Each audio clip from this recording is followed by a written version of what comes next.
Actually, we're doing this one. It's going to be a look at talent, kind of continuing what we talked to Rogue about a little bit. Talent, how we're building on that, what's working for you in the market. And I'd like to introduce our next speakers. So, starting at the end, we have Noëmie Devide from Goodfellas. She's head of acquisitions and productions. Thank you, Noëmie, for being here. I know Goodfellas has like 6 films this weekend, so it's very much appreciated that you're here. Next up is Alexandra Tynion, who is CEO and co-founder of the financier Tricky Knot. And I know she's here with Urchin by Harris Dickinson, amongst probably lots of projects on the market. Katie Sinclair is head of development at Riff, Raff Entertainment. And last not least, a very brave gentleman joining the powerful girl bosses here on stage is Juan de Dios Larraín, who is CEO of Fabula. I wanted to let each of you introduce yourself with telling us one recent project and why that project sort of signifies what you do. So you can choose the project, you tell us. And I just thought it's a nice way to not just say the same old stuff about here's my history, but here's what we work on and why. I'm going to jump. Actually, no, let's go in order. Noëmie, can you tell us something you've worked on recently that you think represents what you're doing at Goodfellas? Sure. Recently, we've been working on Claire Denis movie that we launched in Berlin. You know, the movie wrapped very recently. So it's a strong international cast. The movie is starring Mia McKenna-Bruce, who was freshly out How to Have Sex, yes. Yeah, so a very cool up-and-coming actress. Matt Dillon is also starring in the film, and so is Tom Blythe.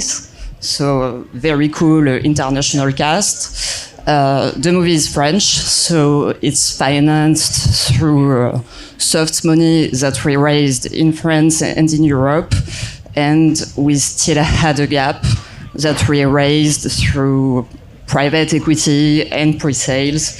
And I would say it's a very typical it's a typical project, and a very typical way of working for us, you know, like working on European projects that are financing through soft money that we are raising in Europe especially, and with a gap that we are financing on the market or through equities. Okay, and private equity in that film as well? Okay. Yeah. And it's French language or English language? English language. English language, but a French project. Exactly. Yes. Yeah. Okay, thank you.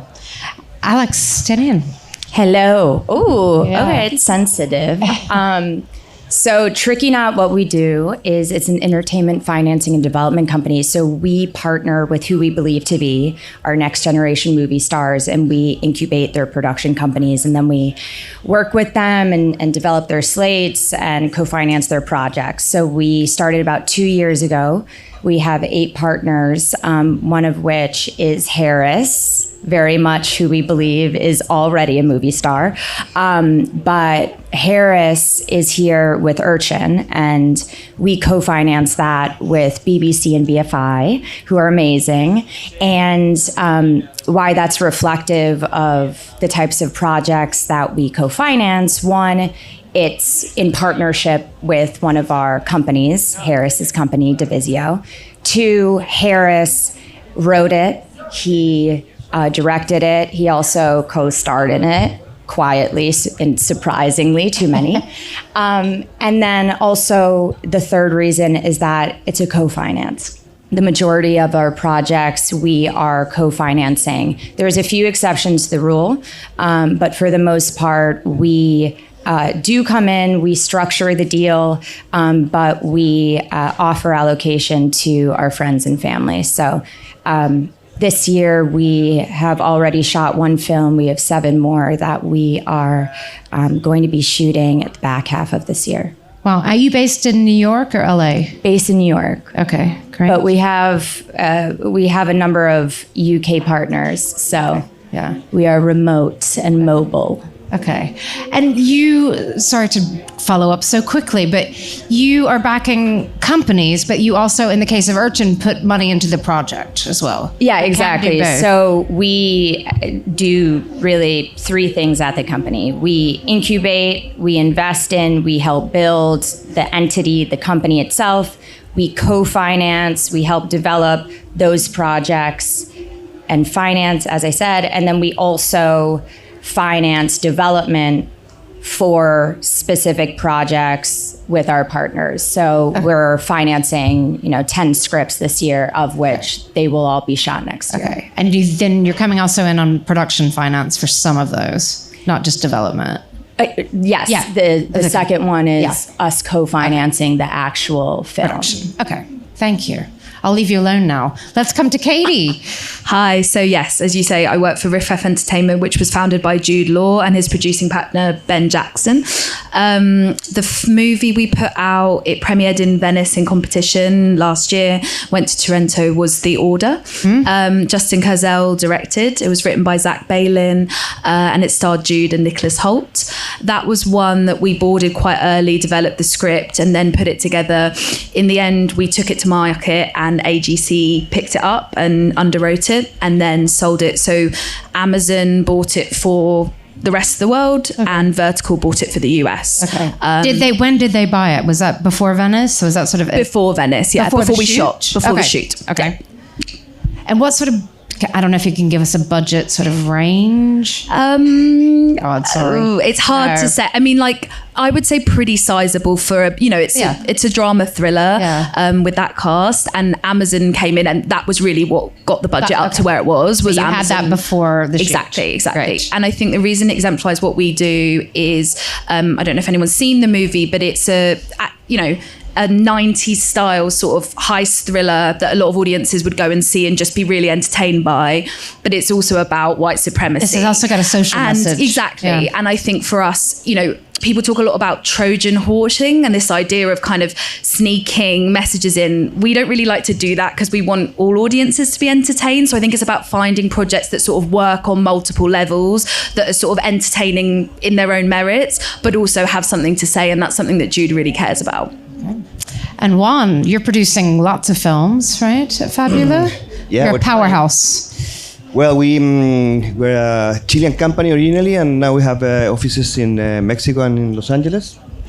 Chile is a very small country, so we were forced to look for financing from outside.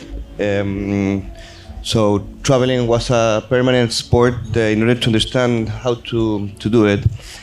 Our language is not a language that travels a lot, so make it even harder. I'm glad to. I heard that Rock there was sees an opportunity for the Spanish language, so I'm. Latin America. He was very happy. Yeah. Yeah. So basically, we have a movie called La Ola, The Wave, directed by Sebastian Lelio. Cannes premiere. That was last Friday. Yeah. And that's a combination between pre-sales. Okay. Public funds, public grants, and equity. Okay. And who sold the film? Film Nation. Film Nation. So you have a big U.S. company that can. Did that help? Yeah, the idea of a sales agent in Latin America doesn't exist. Sure. You have cases here and there, and there are not that many. Yeah. Like if you see the sales agents that are in this market compared to 10 years ago, it's a different picture. Yeah.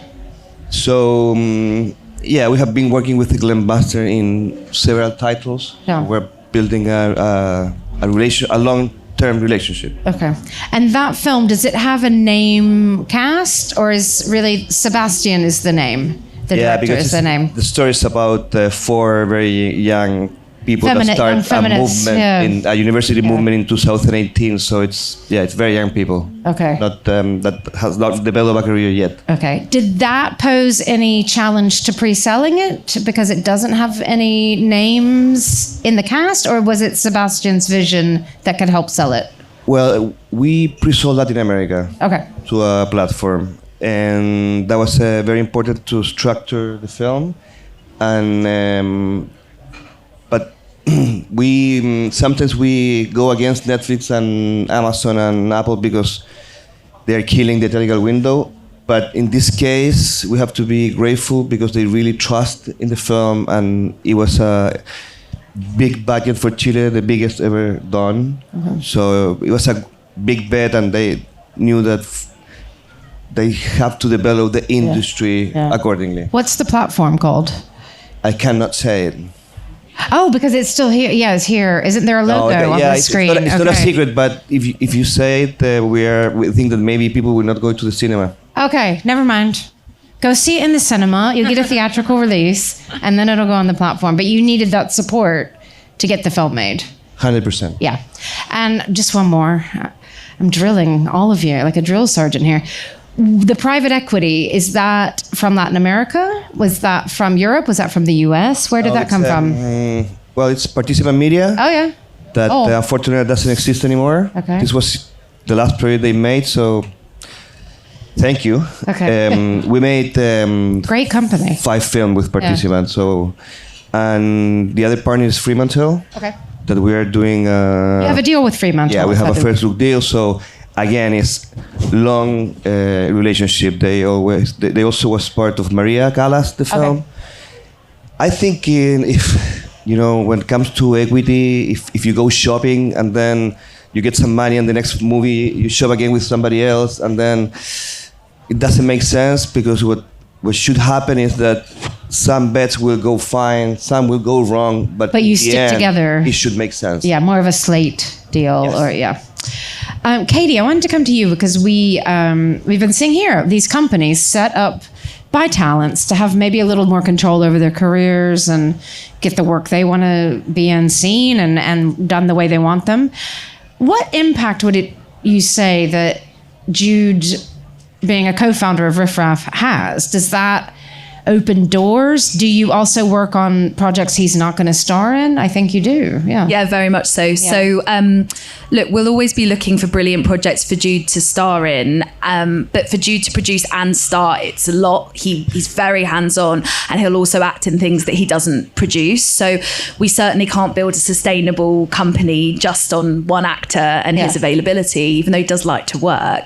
And I also think his taste certainly extends a lot further than just roles that he wants can to play. star in. Yeah. And that was kind of what attracted me to join the company, was being able to leverage Jude and his relationships, and being able to have him call other actors, filmmakers, package projects kind of within the company, and have him be really at the heart of that process. Yeah. There's a lot of talent-led companies that, promise that, but in reality, it's more of a sort of vanity setup. I was going to say, some of them feel a little bit vanity, but some of them are absolutely not that. They're real drivers in the creative economy. Exactly. And I think, there was a film called True Things, which also premiered at Venice, that Harry Whitliff directed, which Jude wasn't in. And that was sort of his first big foray into producing. So I think he's just very passionate about filmmakers and telling stories that haven't been told. And so, I would say the vast majority of our development slate is not centered around him starring, but we're able to attract really top level cast and filmmaker because he can pick up the phone, he can send a book directly, he can have a conversation, and he's very involved in the development. He gives notes on every script. He's very, very involved in the creative process. So that really helps us. That's good to hear. And your slate, is it mostly feature film? Is it also TV? It's half film and TV. Okay. So we've been doing a lot more television. We've got a big show coming out on Netflix later this year called Black Rabbit, which we developed and partnered with Jason Bateman, and Jason Bateman's directed. And that's actually the same writer from The Order. We like to call them repeat offenders. We like to bring people back. And Justin Cazell actually came and directed the last block of that. So it's really lovely. But that's one that we developed from the ground up with Netflix. And that's a big 8-part prestige show. So we're doing a lot of television as well as film. And I'd say all the TV we're doing is kind of cinematic, and we're reaching for that. I mean, the first, Jude did The Young Pope, which was kind of the first, sort of show like that that really Sorrentino led the way. Yeah. So I think our TV aspirations are in that space. Okay. Alex, I've been lucky enough to meet Harris and his producing partner, Archie Pirch. And this is very much not a vanity company. They've got a slate of 20-something projects they're looking at. How do you decide how do you know when somebody's might be it might start out as a vanity kind of idea? And how do you know when somebody's a real entity that's going to really be part of this business, not just for one person? Yeah, I mean, 99% of actors, probably 99.9% of actors shouldn't have a company. Okay. Luckily, that 0.1% is a big enough market for us to create our entire business model around. But first and foremost, are they inherently entrepreneurial? Building a company is like really fucking hard. Yeah, this is what Rogue was saying. Not everybody should run a company. No. Yeah. And so you have to be tenacious. You want to have someone who looks at A24, Neon, Plan B, Hello Sunshine, and they want to build their own version of that in the long term. And so those are the types of folks who we really seek to partner with. The producing partner is also a critical piece of it. You know, Archie is incredible. Amazing. He is so fiercely motivated. He's so producerial, and he's such a connector, and he's been extraordinary partner to Harris. And so much of our vetting is also getting to know the team. Outside of the talent, you know, it's very much like I always say, I like date before I get married, because these are long-term partnerships, and really understanding what their motivation is and what their vision is. Yeah. And for all of our partners, they really, really want to build something meaningful. Oh. Can you tell us a few of the other companies that you're now invested in? Because some of them is public knowledge. Yeah. Yes, only a few have announced publicly, actually. We have a handful that actually are being announced in the next month. But the ones that have announced publicly are Harris, obviously, David Johnson, Camila Mendez, who else? I think those are the only three. That might be the only ones public. Okay. So shut it down now. Yeah. No, but our partners, again, we are so lucky because they're all at this inflection point in their career where they have massive commercial value forthcoming through a big franchise, Harris the Beatles. Cammie is the star of Masters of Universe, so they can sell projects around them, and their name is value enough. And those, again, are the types of folks. But be on the lookout. We have a number of partners, again, that are launching their companies in the next 2 months. And your Tricky Knot itself, are you backed by private equity? Are you backed by institutional investors? Or where is that funding? Yeah, of course. From? So my co-founder's family was the primary LP for us. Now we've expanded. Okay. But my background's in venture, in tech and startups. I had no experience in this world. But I'm a builder and, a co-investor. And so a lot of the folks who we are looking to bring in as investors think similarly to me. Like, I'm very in this for return, and I'm very financially minded. And so a lot of, again, the folks who've now invested in us are family offices who are similarly minded.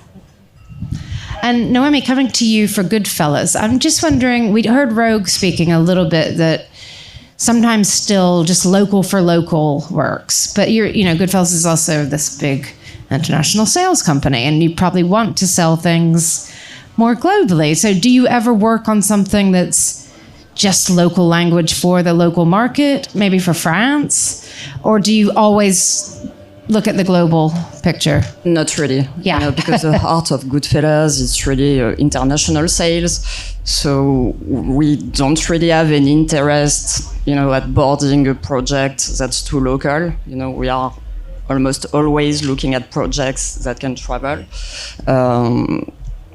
Then any project cannot travel globally, but it doesn't mean they are not interesting for us, because some sort of projects are going to be like especially appealing for English-speaking territories. Some others are going to be like super appealing in Asia, and for us it's also interesting, you know, to consider projects that are not necessarily going to work globally, but that are going to work in enough countries. Yeah, sort of regionally or in specific countries. Yeah. And how do you, because you're also on the production side or picking up and as an acquisition, how do you kind of know what talent is going to work where? Because, you know, you just mentioned Matt Dillon, who I adore because I'm a child of that era, and he's a great actor, but he's not going to open a movie for a big opening weekend necessarily, but he's just a good actor. So how do you monetize that, I guess? I mean, clearly we are very connected to the market, you know, so we have like a strong presence in every A festivals. So we track like up-and-coming actors, up-and-coming directors. But then you never know, you know, sometimes you can have like an A-list actor and the film is still going like to bomb but not to sell because it's not delivering. So it's not really a science. Every movie is different. Of course. And what do you think of your slate here in Cannes? What do you think is really popping with buyers? I mean, you don't have to tell us, you know, deals being done, but what do you think buyers are looking for here at Cannes? And I know you're not the sales exec. Yeah. No, but yesterday we had the premiere of a New Wave, Hater's movie. Okay. Which is in French, black and white. It's an ensemble cast. I mean, there is Zoe Dutch in it, but you know, it's a big ensemble cast, and the rest of the cast is fairly unknown. And feedbacks are amazing, and that one is definitely going to sell super well, you know, and that one is not like star-driven in the sense it's not the cast who is selling, but it's in that one the star really is the director and the movie, which is great. So. Yeah. And Juan, I was going to ask you, obviously your brother is Pablo Larraín, the amazing filmmaker, and he's at the heart of this company with you. How much does it help you with even the perception from the outside that you've got a filmmaker in your company? Does that help convince people to work for you, or does it just help that you all know really how to make movies? Well, that's a question that I keep developing with my therapist. But I believe that if weren't for Pablo, I don't think the company would turn 23 years old this year. Different layers. I asked him to read stuff. I asked him to call people, talent. We discuss about where should we go very frequently. And not in meetings, could be in a plane or waiting or in an elevator. It's a conversation that begins and never ends. But he's been a great partner. He's a great producer. He has a lot of criteria, and I think I'm more open to take risk than him. Okay. And I think it's That's funny, because I would think that the director in him would want everybody to take lots of risks. No, because when you don't control the result and you have somebody else is driving the car, you know, if everything goes fine, great, but if not, he will suffer the consequences. But I think it's been a lifetime amazing experience. Difficult, I think, running a production company is difficult because you have to pay salaries every month. You have to keep quality, and the big risk of running a production company is that because if you need to pay salaries, sometimes you will accept to do a project that is not in the level of quality that it must be, but you need to do it because you need to pay salaries. And that circle, it's something that you should stay away, but you cannot keep a company in the cycle for 10, 20 without sometimes not going into a difficult moment. Yeah. Do you do television as well? A lot. Okay. Yeah. Does that also could help make you more stable and pay the salaries and? Yeah. The company grew in 2020 when we start doing a lot of TV. More than half of what we do is TV. Okay. But when we started doing company in 2019, TV in 2019, there were in Latin America, specifically in Mexico, 7 players. There was Stars, there was Lions Division, Paramount, Disney, VIX was Televisa. They are not working anymore, shut down. HBO is doing 3 to 4 TV shows. Apple only 1. And then Amazon 7 to 10, and then Netflix is the king. Okay.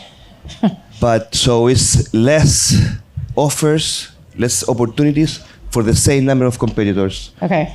So it's competitive. Yeah. Yes. Yeah. It's been difficult, and that would force us to find new models for doing TV co-productions, and also open again the necessity to do films in co-production with Europe, because that's something that we stopped doing for a while. Okay. Because Why did you stop? Because the originals from this platform offered a great opportunity to speed up the company, the growth, more opportunities, very decent budget, focus only in creativity and not in financing. Yeah, just go. Yeah. Just go. But that is kind of finishing, so we're coming back to the new cycle, and will be a combination of business models. Yeah. You mentioned that Fabula has a US office now. What do you think could happen with these tariffs? No, I think it's a very bad joke.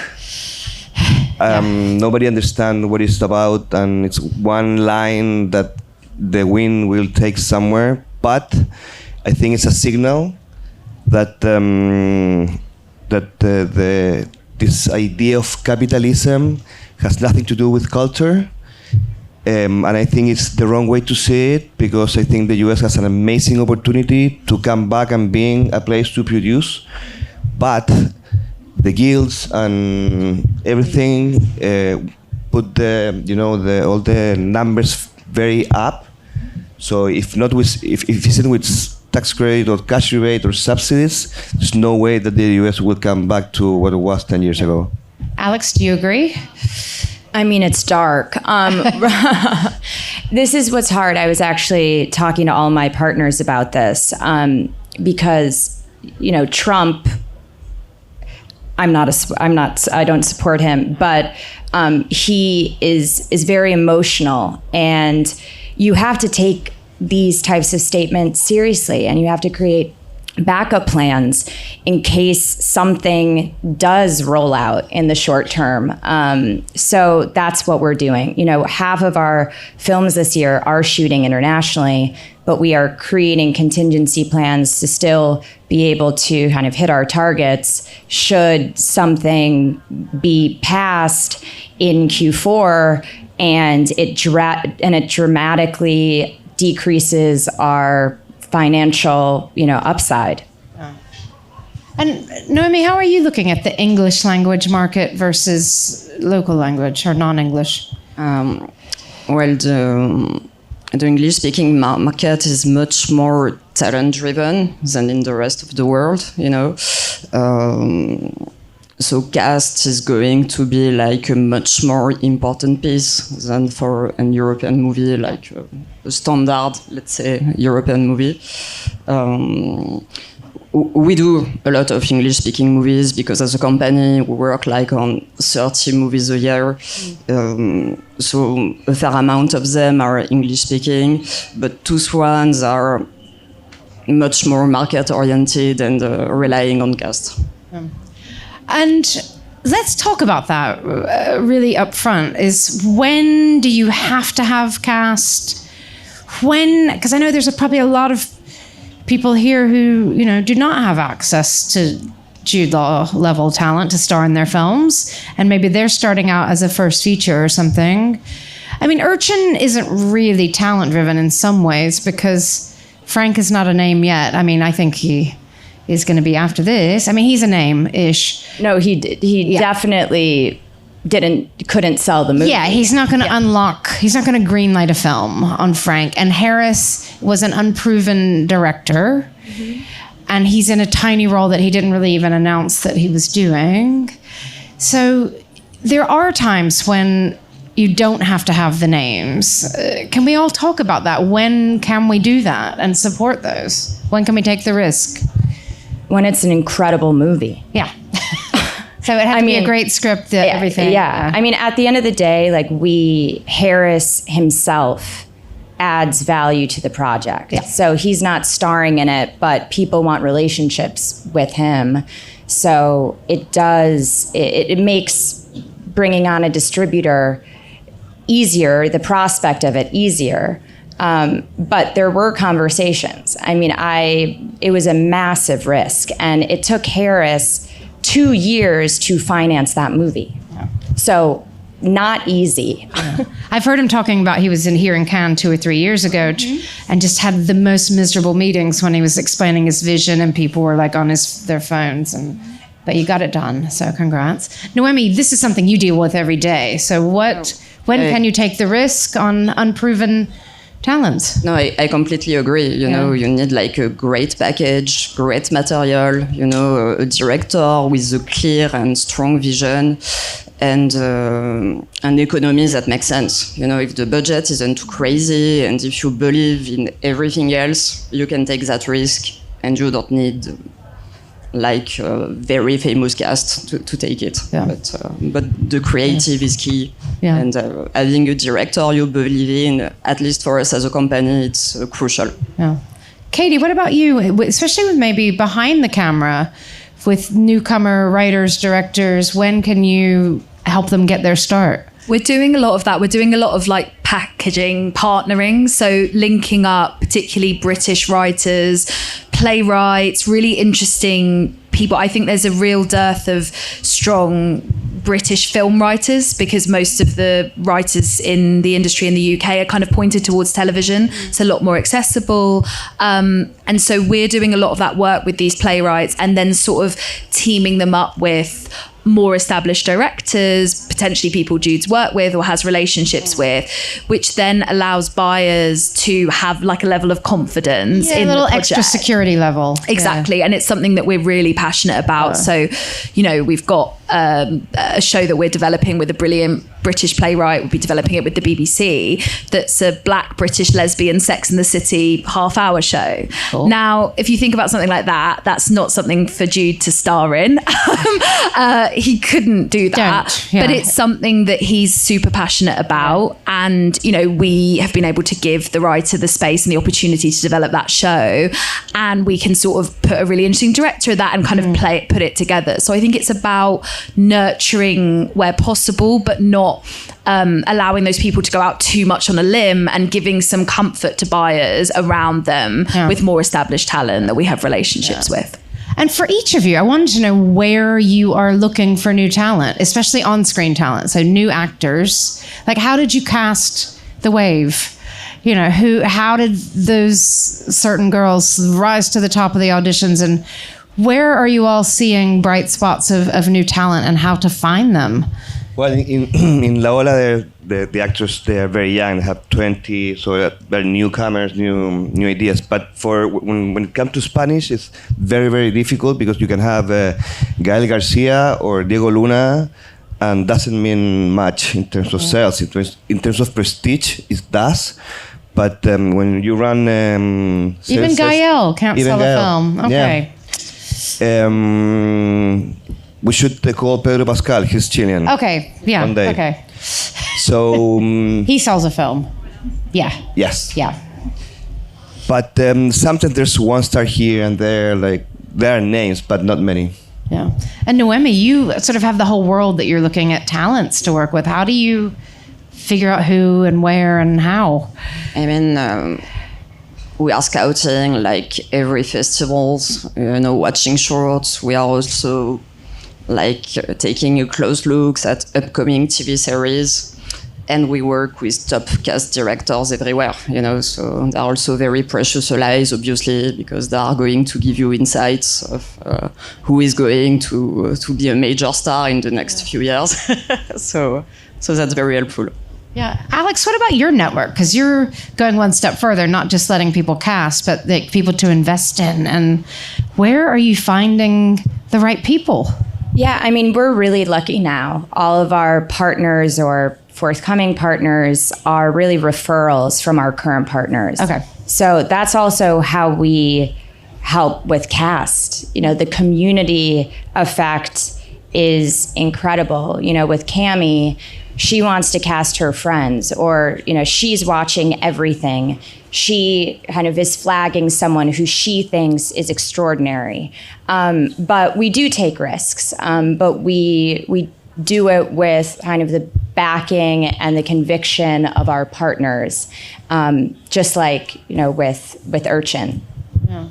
And Katie, where do you find the hot Black lesbian Sex in the City rising talent? I mean, the theatre, I think, in London, we're really lucky. There's lots of really brilliant actors that you see in plays, and there's some really fantastic casting directors that we have great relationships with. So we're just constantly talking to them, and again, similarly, watching short films, seeing movies, and just talking to agents too, and just hearing about who's exciting.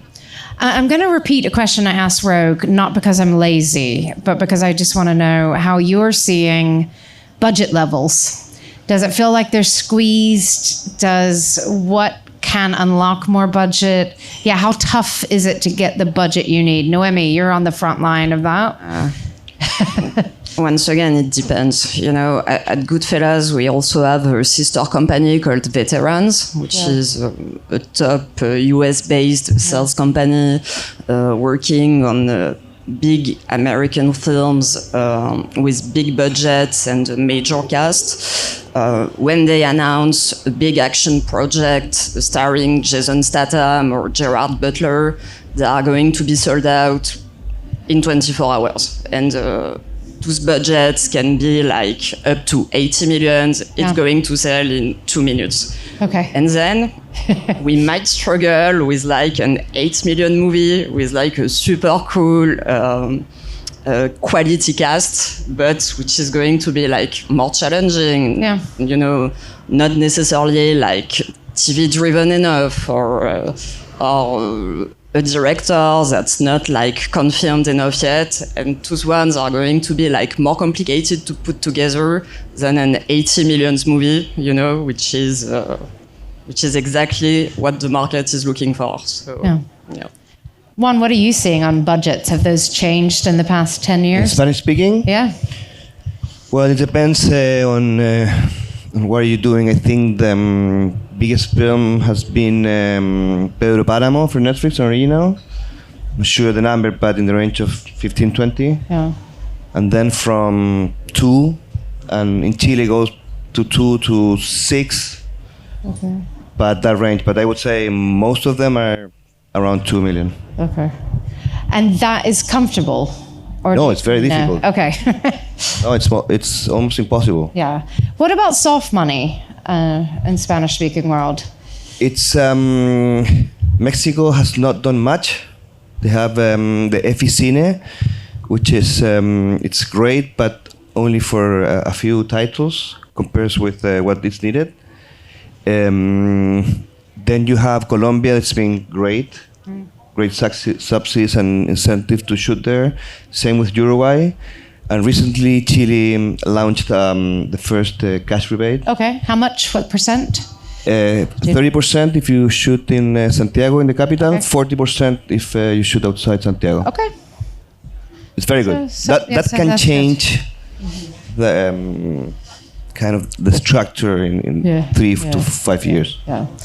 I was also wondering just about, especially because we're here in Cannes, I want to keep it focused on film, but we know that the TV world impacts a lot, or has been, availability, both for actors, for directors, for writers. If they get locked onto a hit series, that can take up a few years of their life, or much of the year. And How are you all grappling with that? It seems like the TV world is contracting a little bit right now and going through a dip.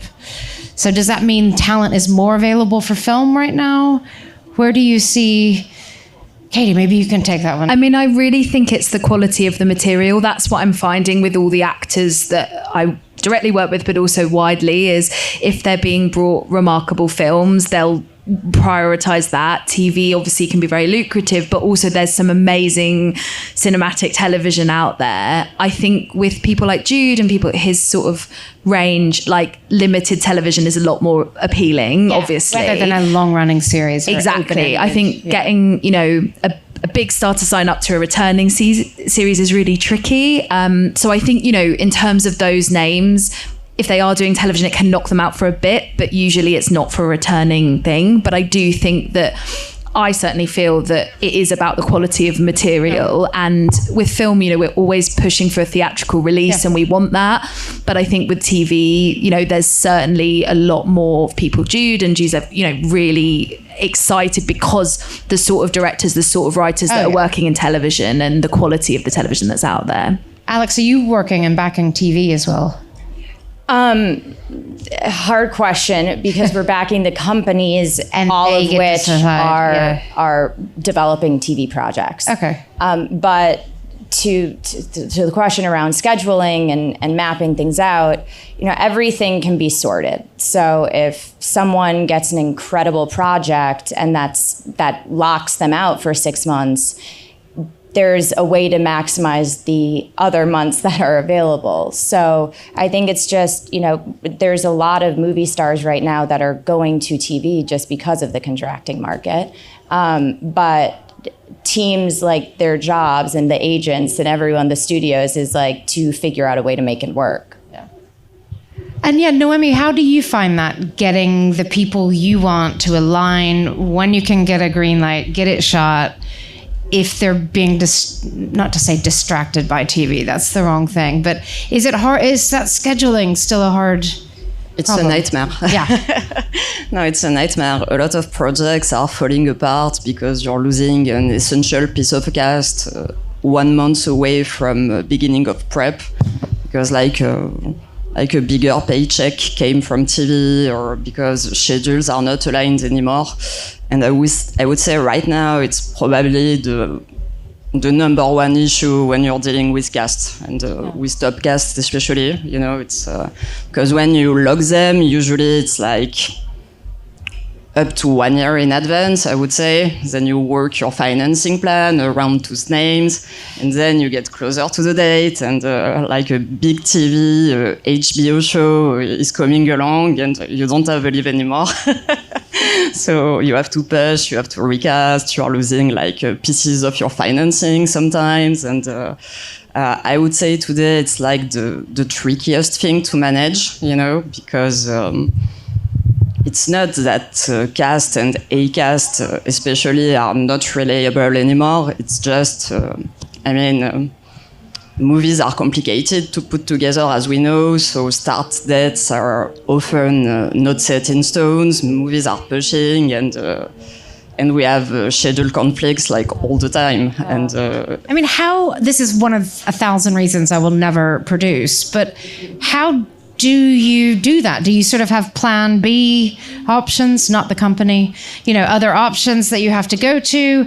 How much of your time is thinking about those schedules? On the production side, quite a lot, because it really happens very often. So, you know, repackaging projects, recasting them, you know, like checking with your clients on the distribution side if they're like keeping the movie with that new piece of cast, if you're checking if your equity is still like staying on board. It's it's sucking up a lot of energy, and I would say it's a big part of our job on English-speaking projects.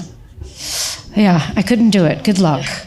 Juan, I was also curious what it's like for, Pablo's done now a trilogy of films about amazing women, and, you know, Kristen Stewart, and then Angelina Jolie is one of the biggest stars in the world. How does it impact a production when you've got somebody of that magnitude coming on board? She's a great actress. I'm not at all talking about her performance, but just does that come with a lot of baggage of her teams and people and working at that level of A-list? Is that complicated?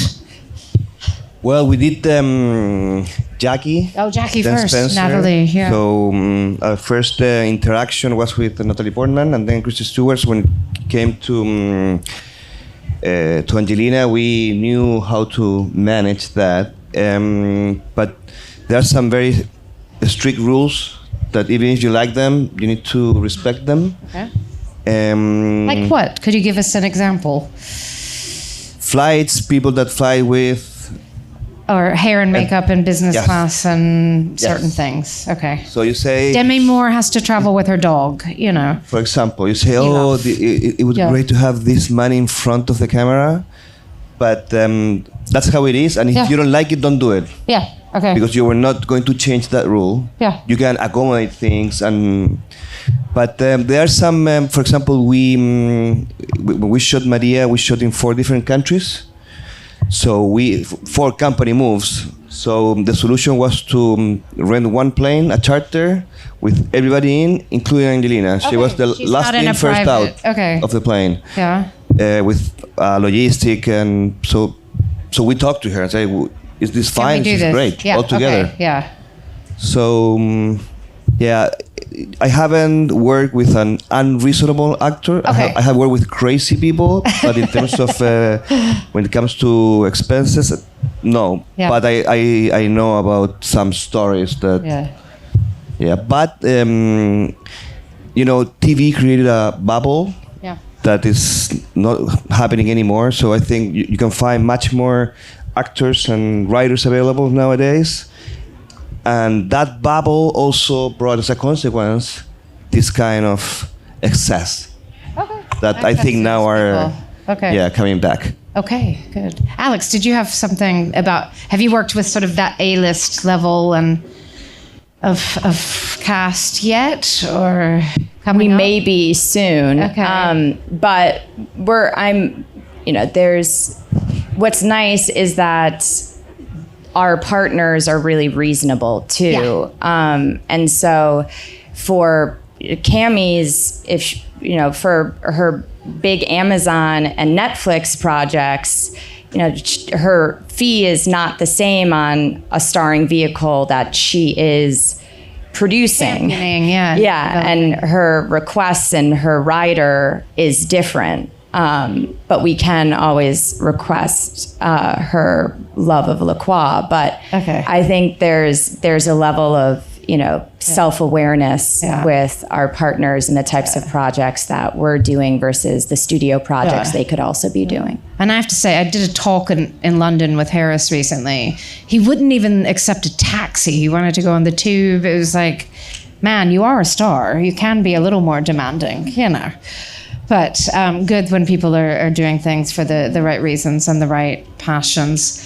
I wanted to just ask all of you, we've got this amazing global crowd, and you're very global up here, and we're so lucky to have this mix of countries. And just curious how you see international collaboration right now.